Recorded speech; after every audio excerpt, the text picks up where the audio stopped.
Hi gals, welcome back to another episode of Zero Waste Closet. So this is going to be another video that is about compact or minimalist suitcase packing, because over and over again I'm hearing this is something that you guys are interested in, especially as it's summertime and so many of us are traveling. And recently, what's really inspired this video is I recently gave a wonderfully attended talk at the Fountain Hills Museum here, the River of Time Museum, and we did a whole workshop on how to pack like a minimalist, and I opened it up for questions and answers at the end of the session, and I got some fantastic feedback and some great questions that frankly were very reflective of the issues that I see when I help you guys individually, even go to your homes to help you, and that just seemed to be well shared by a lot of the audience members. So I want to address 4 of the top challenges that I have seen when it comes to packing minimally, and just give you my thoughts and solutions with regard to these. And of course, I love to hear your feedback, and please do not hesitate to drop your comments in the comment section below if you have your own tips and tricks with regard to these issues. All right, gals, so this is in no particular order, but this is definitely one that I see come up pretty much invariably, and this is something that plagues me when I am trying to pack as well, and that is like what I call what if-itis, right? All of the what if questions that come up for us. Well, what if I have to get really dressed up? What if it turns out that we go to do this and I don't have the right stuff with me? So you end up packing all of these just in case items. You guys know that this is an issue that can really impact you when you're trying to build a capsule wardrobe at home too, right? It's one of the things that accounts for too much closet clutter, and that is just all of these just in case items that you actually never end up wearing. So this definitely happens with suitcase packing, and with regard to a suitcase, you have a lot less room for those what if items. So what do you do in order to just cover your bases? Well, I have a few thoughts with regard to this.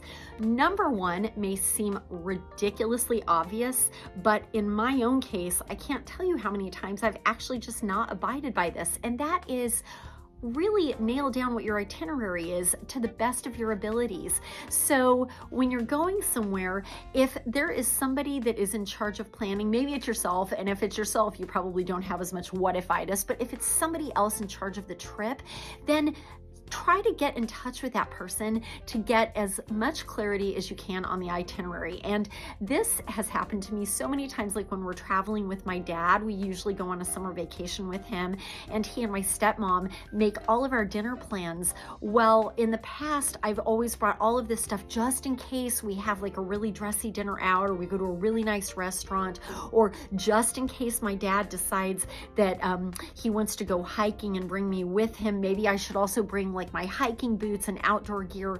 Well, why not just call him first and find out exactly what he has in mind? And that way I have much more clarity. So that's the first and most obvious thing to do. Now, a second thing that you can and really ought to do, because of course things will come up that are unplanned. That's just inevitable.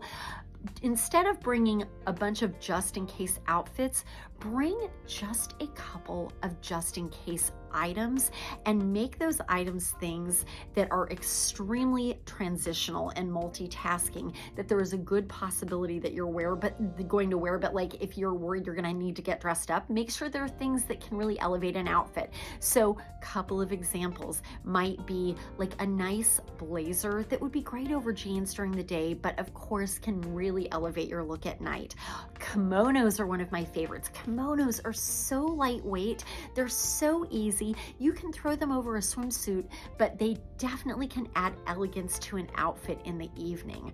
Another thing that you can do to account for the possibility of having to dress up a lot is bring more one-piece items. I find that dresses and jumpsuits have a lot more dress-up potential than my separates do.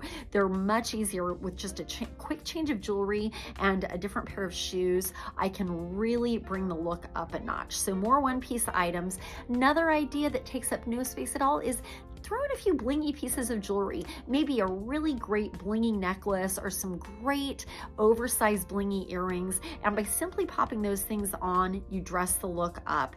Or, you know, same thing with a handbag. You could bring a small bamboo trading company bag, the ones that I love that are so cute and sparkly and takes up zero space. You pop it on with your same outfit that you wore during the day at night, and now all of a sudden you look dressed up for dinner. All right, so a second common challenge that comes up for people is this idea of, what do I do if I'm going to be gone for a truly extended period? And this definitely came up during my talk, and here is my general rule of thumb. If you are going to be traveling for a month or less, I truly believe you can do it in a carry-on. I really do. But there's a few things you have to accept. You have to accept the possibility, in fact, not the possibility, the inevitability that you are going to be repeating pieces and outfits. So just choose very, very wisely, as we always talk about. Pick out fabrics, things like tencel, that can be worn over and over again, that aren't going to stretch out, that aren't going to pill, that just can handle a lot of wear and tear, that are very durable items. Denim is kind of the same way. I love that. Except that you're probably going, if you're going to be gone like a month, you're probably going to have to wash your items. But you guys, I know that sounds like a pain, but chances are pretty much wherever you're going, people have to wash their clothes in that place. So there are going to be things like laundromats. Your hotel might have a laundromat. Your cruise ship probably has a laundromat. Worst case scenario, yes, it may cost you a little extra, but frankly, I'd rather pay this extra than be overwhelmed by bringing too much stuff, and that is send it out to the hotel laundry. I have done that, and yes, it does cost a lot. If you can hand wash in the sink, that's fantastic, especially things like your underpinnings. That's fantastic to be able to do that. Or bring like an oxy spray that can breathe new life into your items, kind of like using dry shampoo on your hair. And even your little mini handheld travel steamer, putting water into the item gives it a little bit of added refresh. So the only thing you may have to do is, if you're going 10 days, you know, you've seen my suitcase capsule for Vail, 12 items for 10 days. Maybe it becomes 16 items or 17 items for a month, but choose those items wisely and you can still easily get that stuff into a carry-on. Now, my personal belief and experience is that if you are going to be gone for a month or longer, a classic example of this is going on a study abroad trip, then yeah, I'm probably going to suggest bringing a suitcase that you check. But one suitcase, because guys, I have done this. I actually studied abroad 3 separate times when I was in college. Yes, 3 separate times. It did take me a little while to get through college because of that. I was notorious for bringing like 3 overstuffed suitcases. That is ridiculous. That is out of control. People couldn't even be my roommate because I had so much stuff with me. So nail it down to 1 suitcase and be a really smart capsule wardrobe builder. Build it just like you would build your capsule wardrobe in your closet. If you need the help of a friend or even a personal stylist, this would probably be a really good time to do that.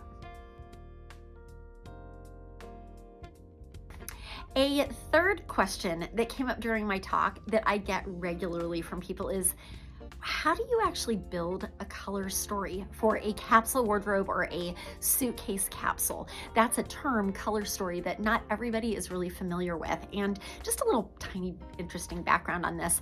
I learned what a color story was and how to build one as a buyer, a clothing buyer for my last store. Back when I was starting out, there was an awesome high-end activewear line that I used to carry. And this line used to come out with the most stunning collections every season, and its collections were vast. It would have all of its core items, but in like 30 different fabulous colors, and there was just no possible way to buy all of the colors. So I actually had to build these cute little color stories that were just so pretty. So I really learned to tune my eye to really fun, creative ways to mix and match colors. But I learned a lot about the basics, and the basics are you establish a few really good versatile base colors, and then you pick 1, 2, or if you're really buying a lot of stuff or building a lot of stuff, maybe at the most 3 accent colors, although I personally think that's too many. So you build your color story for suitcases based on the duration of the trip that you are taking and the quantity of stuff coming with you. So if you are going on a really short jaunt, then your color story is going to be smaller.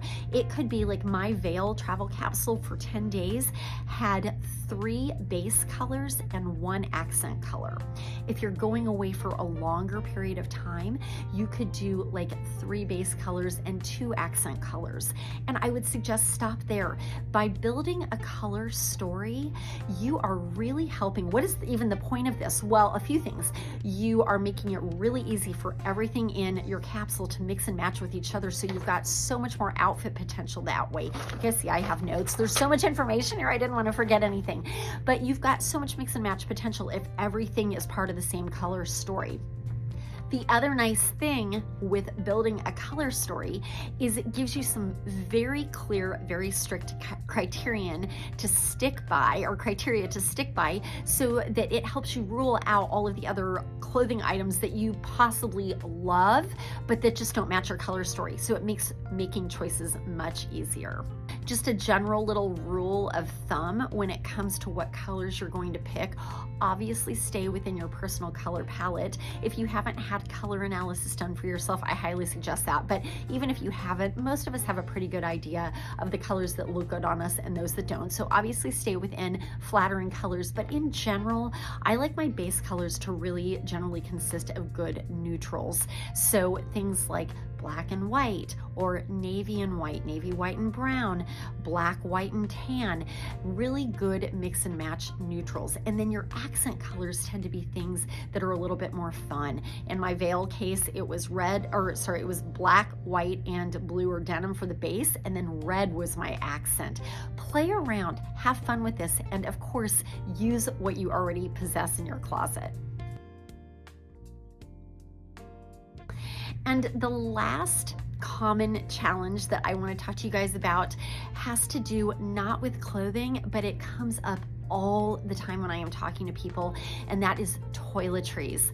Because if you're anything like I used to be, I used to have to carry another whole entire bag. Often it was a shoulder bag, but even its own little carry-on for all of my hair and makeup items and skincare items and hair dryers and all of that stuff. And in my opinion, that is absolutely crazy. You're weighing yourself down, and it's time to really have a little moment with yourself and say, do I really need all this stuff? So I always say, start with your absolute essentials. So let's take, for instance, medication. Do you have medicine that you absolutely need? Well, that's like a non-negotiable. That must go in the suitcase.